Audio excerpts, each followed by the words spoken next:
Assalamu alaikum. Student,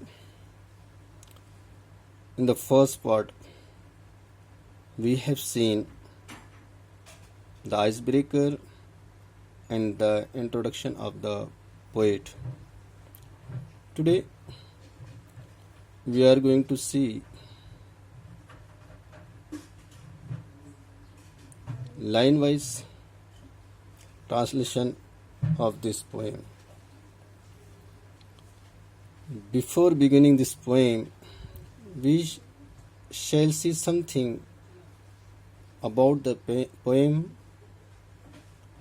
which make the poem so beautiful.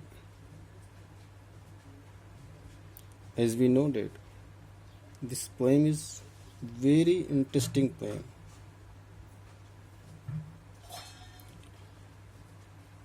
This poem is full of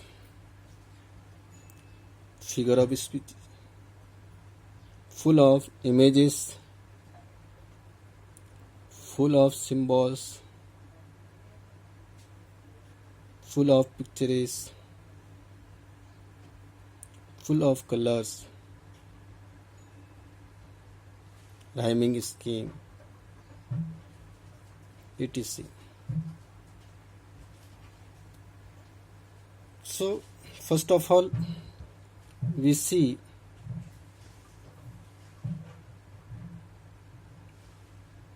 figure of speech. In this poem, in each line of every stanza, there is a use of figure of speech. We can say that each line has its own figure of speech. See, first line of the first stanza, we were weaving, there is use of alliteration. In second line, interrogation. In third line, simile. In fourth line, there is use of metaphor. The same pattern, the same combination is used in second and third stanza. In the first line of the second stanza, there is use of alliteration. In second, interrogation. In third, simile.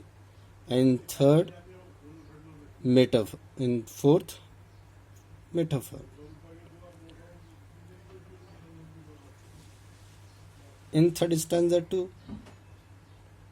in the first line of third stanza, there is use of alliteration. In second, interrogation. In third, simile. And in fourth one, metaphor. So each line has its own figure of speech, which makes the poem really so beautiful. And see, there is use of symbol too. In the first stanza, in the first line of the first stanza, there is use of break of day. It is a symbol of birth. It symbolizes the birth. In the first line of the second stanza, there is a use of fall of night. It is also a symbol. It symbolizes youth, adulthood. In first line of third stanza, there is use of solemn and still. It is also symbol. It symbolizes the old age, death. And there is this poem also full of imagery.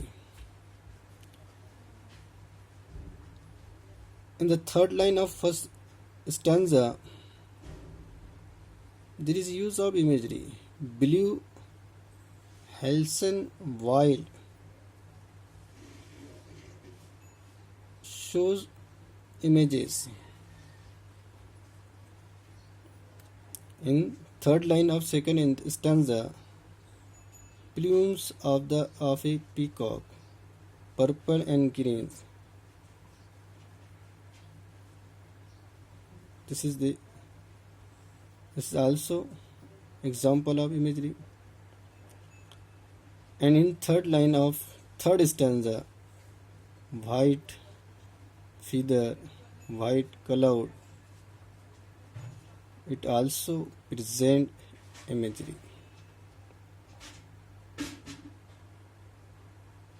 There is a use of rhyming scheme too. Day, gay, wild, child, a, b, b. Rhyme scheme, rhyme words. We know that day, gay, wild, child. So these things make the poem so beautiful. बच्चों, students, ये poem, ये नज़म है, ये सनाए बदाओं से, figure of speech से भरी हुई है. इसमें सिम्बॉल्स का इस्तेमाल किया गया है, अलामतों का, इमेजरी का इस्तेमाल किया गया है, राइमिंग स्कीम है, राइमिंग वर्ड्स है, जो सच में नज़म को बहुत ही खूबसूरत बना देते हैं. पहले स्टेंजा की पहली लाइन में एलिट्रेशन का इस्तेमाल है, दूसरी लाइन के अंदर इंट्रोगेशन का इस्तेमाल है, तीसरी लाइन के अंदर सिमिली का इस्तेमाल है, चौथी लाइन के अंदर मेटाफर का इस्तेमाल है, दूसरे स्टेंजा की पहली लाइन में फिर इलिट्रेशन का इस्तेमाल है, सेकंड लाइन के अंदर इंट्रोगेशन है, डब्ल्यूएच क्वेश्चन है, तीसरी लाइन में फिर जो है सिमिली का इस्तेमाल है, चौथी लाइन के अंदर मेटाफर है, फिर थर्ड स्टेंजा की पहली लाइन में जो है इलिट्रेशन का इस्तेमाल है, सेकंड लाइन में इंट्रोगेशन का इस्तेमाल है, थर्ड लाइन में सिमिली का इस्तेमाल है, चौथी लाइन में मेटाफर का इस्तेमाल है. तो बच्चों, याद रखने के एतबार से ये पोएम बड़ी दिलचस्प है. फिगर ऑफ स्पीच याद रखने के एतबार से आप एक स्टेंजा की figure of speech line wise याद रख लीजिए, आपको तीनों स्टेंजा की फिगर ऑफ स्पीच याद हो जाएगी. जैसे पहली में इलिट्रेशन, दूसरे में इंट्रोगेशन, तीसरे में सिमिली, चौथी में मेटाफर. अब बहुत आसान, अब बहुत बेहतरीन मिसालें हैं फिगर ऑफ स्पीच की. इसी तरह यहाँ पर सिंबल का इस्तेमाल किया गया है. ब्रेक ऑफ डे, ये बचपन को या पैदाइश को बताता है. इसी तरह दूसरे स्टेंजा की पहली लाइन के अंदर फॉल ऑफ नाइट, यूथ जवानी को या बलोगियत को बताता है, एडल्टहुड को. इसी तरह तीसरे स्टेंजा की पहली लाइन के अंदर सॉलेम एंड स्टील, ये बुढ़ापे को, ओल्ड एज को या मौत को दिखाता है. इस तरह से बेहतरीन अंदाज में यहाँ पर सिंबल का इस्तेमाल किया गया है. और साथ ही साथ ये नज़्म के अंदर इमेजरी का भी बड़ा खूबसूरती से इस्तेमाल किया गया है. पहले स्टेंजा की तीसरी लाइन के अंदर बिलीव और हेल्सन वाइल्ड इमेजरी को शो करते हैं, इमेजरी को बताते हैं. इसी तरह दूसरे स्टेंजा की तीसरी लाइन के अंदर the plumes of a peacock and purple and green, ये भी इमेजरी को बता रहे हैं. इसी तरह white feather and white cloud, ये भी जो है तीसरे स्टेंजा की तीसरी लाइन के अंदर इमेजरी को बता रहे हैं. इसी तरह राइमिंग स्कीम का इस्तेमाल है. हम राइमिंग स्कीम को जानते हैं, हमने सीखा है 11वीं क्लास के अंदर ए बी बी, इस तरह के अंदाज में इसमें राइमिंग स्कीम है. और राइम वर्ड तो हमको पता ही है, बड़े आसान से हैं. डे, गे, वाइल्ड, चाइल्ड, राइम वर्ड्स हैं. सो ये जो चीज़ें हैं ये नज़म को बड़ी खूबसूरत बना रही हैं. अब पोएम बड़ी आसान है. इस पोएम के अंदर इंसान की ज़िंदगी की जो हकीकत है, जो 3 अदवार हैं, बचपन, जवानी, बुढ़ापा, उसको बड़े खूबसूरत अंदाज में पेश किया गया है. सुबह से बचपन को दिखाया गया है, शाम से जवानी को और रात से बुढ़ापे को बताया गया है. तो let us start this poem. Indian weavers, हिंदुस्तानी बुनकर. एक बात और बताता चलो, यहाँ पर ये पोएम जो है बुनकर और शायरा, वीवर्स एंड पोएट के दरमियान डायलॉग है, बातचीत है. Weavers weaving at break of a day. Weavers weaving at break of day. बुनकर सुबह सवेरे बुनाई कर रहे हैं. मंजर कैसी की गई यहाँ पर, सुबह सवेरे बुनाई कर रहे हैं बुनकर. Why do you weave a garment so gay? यह सवाल पूछा जा रहा है, शायरा सवाल पूछ रही है बुनकरों से। Blue as the wing of a halcyon wild we weave the rose of a new born child. तो first line and fourth line belong to weavers, and middle, second line and third lines belong to poetess। पहली line और चौथी line ये बुनकरों से ताल्लुक़ रखती है, और दूसरी लाइन और तीसरी लाइन ये शायरा से ताल्लुक़ रखती है। शायरा की सवाल है। Weavers weaving at break of day, बुनकर सुबह सवेरे बुनाई कर रहे हैं। शायरा पूछती है, सवाल करती है कि why do you weave a garment so gay, कि तुम इतना खुशनुमा लिबास क्यों बुन रहे हो? कितना खुशनुमा अंदाज भी है। Blue as the wing of a halcyon wild, नीला ऐसे मानो जैसे शोक रंग वाला, नीले रंग वाला हेल्सन वाइल का पर हो। हेल्सन वाइल को किंगफिशर भी कहते हैं। इस परिंदे को हम जानते हैं, बड़े खूबसूरत रंग वाला होता है। नीला ऐसे मानो हेल्सन वाइल या किंगफिशर का पर हो, शोक रंग वाले नीले रंग वाले परिंदे का पर हो। तशबीह दी गई है। We view the robes of a new born child। तो बुनकर जवाब दे रहे हैं, हम नौ मौलूद बच्चे के कपड़े बुन रहे हैं। तो यहाँ पर मेटाफर है।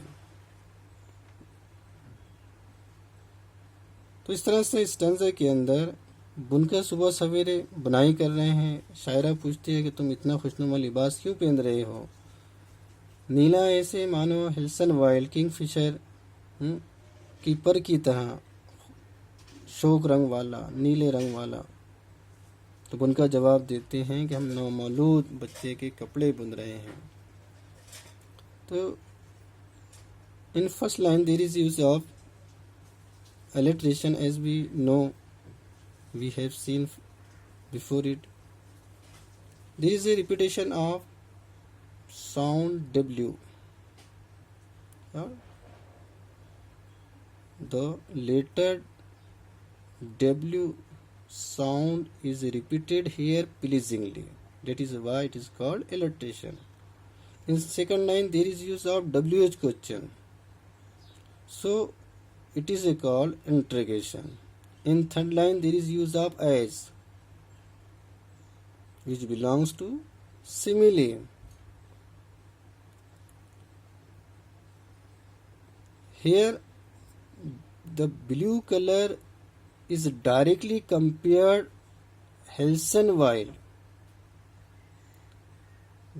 नीले रंग को बराह रास्त हेल्सन वाइल से तशबीह दी गई है। Directly compare.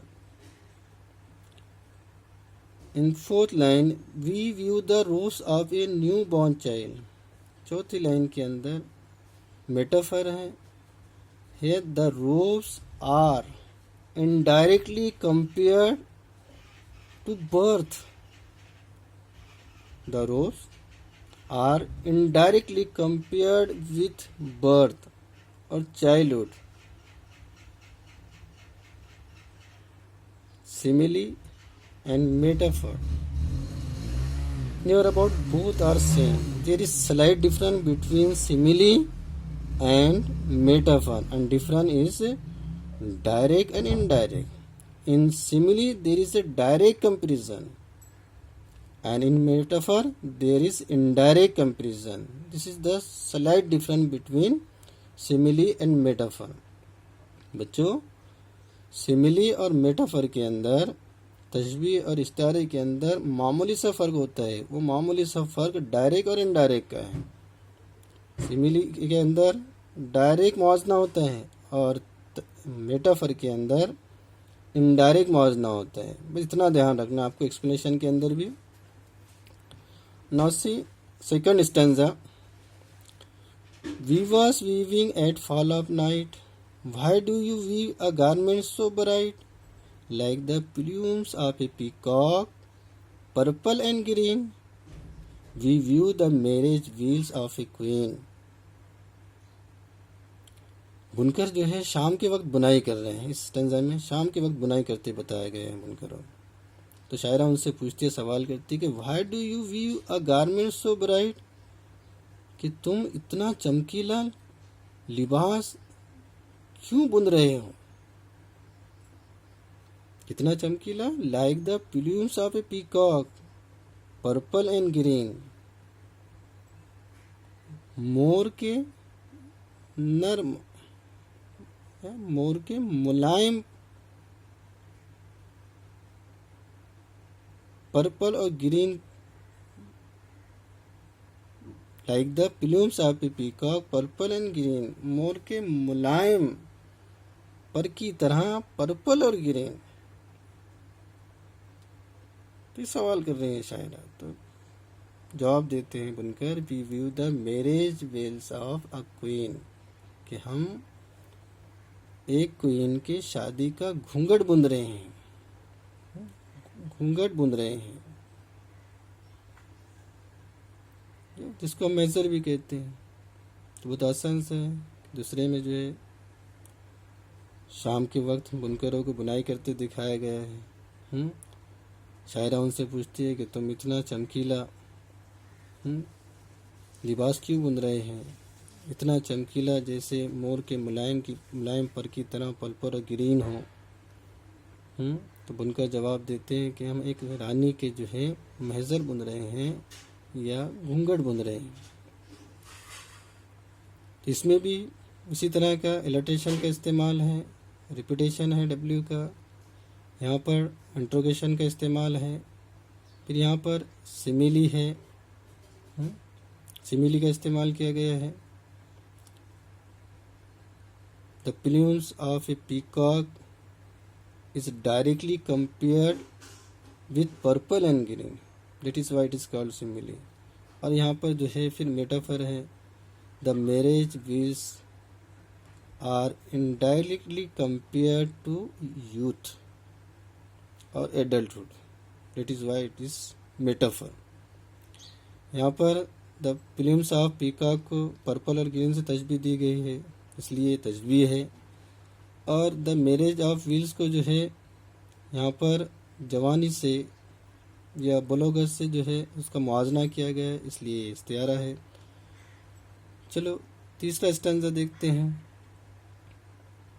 We was weaving solemn and still, बुनकर जो है बड़ी संजीदगी के साथ और खामोशी से बुनाई कर रहे हैं, संजीदगी और खामोशी के साथ। रात के वक्त में बताया इसको, सेकंड लाइन में क्लियर होगा। शायरा पूछती है उनसे, why do you weave in the moonlight chill, what do you weave in the moonlight chill, कि ठंडी चांदनी रात में तुम क्या बुन रहे हो। ऊपर के दो सवाल क्यों वाले थे, यहाँ पर क्या है, सख्ते वाली बात है, स्ट्रेस वाली बात है कि what do you weave in the moonlight chill, ठंडी चांदनी रात में तुम क्या बुन रहे हो। White as a feather and white as a cloud, सफ़ेद जैसे पर हो और सफ़ेद जैसे बादल, यानी एक पर की तरह सफ़ेद और बादल की तरह सफ़ेद, इतना सफ़ेद क्या बुन रहे हो तुम। सवाल है, दोनों लाइन शायरा से ताल्लुक़ रखती है। तो बुनकर जवाब देते हैं, we weave a dead man's funeral shroud, कि हम जो है एक मुर्दा आदमी की तजहीज़ और तकफीन के लिए कफन बुन रहे हैं। एक मुर्दा आदमी की तजहीज़ और तकफीन के लिए, उसको दफनाने के लिए, उसकी आखिरी रसूमात के लिए कफन बुन रहे हैं। तो इस लाइन में इंसान के आखिरी पड़ाव को, आखिरी उम्र के दौर को बताया गया है, बुढ़ापे को, जहाँ इंसान का खात्मा होता है, आखिरी स्टेज है, कि बुनकर जो है बड़े संजीदगी और खामोशी के साथ बुनाई कर रहे हैं। तो शायरा पूछती है कि तुम इतनी ठंडी चांदनी रात में क्या बूंद रहे हो, सफ़ेद मानो जैसे पर हो, सफ़ेद मानो जैसे बादल हो, सफ़ेद पर की तरह सफ़ेद, बादल की तरह सफ़ेद। बुनकर जवाब देते हैं कि हम एक मुर्दा आदमी की तजहीज़ व तकफीन के लिए कफन बूंद रहे हैं। ये बच्चे, तो ये थे लाइन वाइज एक्सप्लेनेशन इसके अंदर। इस पोएम के अंदर सिंबल को देखा हमने, पहले हमने समझ लिया इसको, सिंबल है, इमेजरी है। सिंबल इमेजरी इसलिए है कि ब्लू और halcyon wilds are visual images को विजुअल करते हैं। उसके बाद में the plumes of peacock and purple and grace are also visual images. इसी तरह वाइट फीदर और white cloud are also visual images. तो ये ख्याल रखना है आपको। सिम्बॉल्स क्लियर हो गए, इमेजेस क्लियर हो गई, पोएटिक डिवाइसेस है लाइन की देख ली हमने, राइमिंग वर्ड्स देख ली हैं, राइमिंग स्कीम समझ लिए हैं इसकी। तो खुलासा ये है, समरी ये है, ब्रीफिंग ये इस नज़म की कि पहली लाइन जो है, in this stage of life the man is full of happiness, there is no sign of sorrow and grief. पहले बंद में ये बताया गया पहले स्टैंजा के अंदर कि इंसान की ज़िंदगी बड़ी फुल ऑफ कलर होती है, कलर से भर होती है, खुशियाँ ही खुशियाँ होती हैं। इसी तरह वहाँ पर इंसान को बचपन के अंदर दुख का या परेशानी का तजुर्बा नहीं होता। दूसरी स्टैंजा की खुलासा ये है, this poem is full of, this stanza is full of colour, और we can say colourful. In this stanza the life is colourful, where the man get experience of sorrow and happiness। ये जो इंसानी ज़िंदगी का पड़ाव है, दौर है, ये बड़ा कलरफुल होता है, मुख्तलिफ़ कलर्स से बताया गया है इसके अंदर। जब इंसान शादी करता है, बलूगत को पहुंचता है, और यहाँ पर सुख दुख के इंसान को तजुर्बात हासिल होते हैं। In third stanza, in this stage of life, the life is colorless. There is no hope and expectation, no wishes। इस दौर के अंदर ज़िंदगी बेरंग होती है। बुढ़ापे के अंदर इंसान की तवक्कुआत नहीं होती, ख्वाहिशात नहीं होती है। इस चीज़ को बता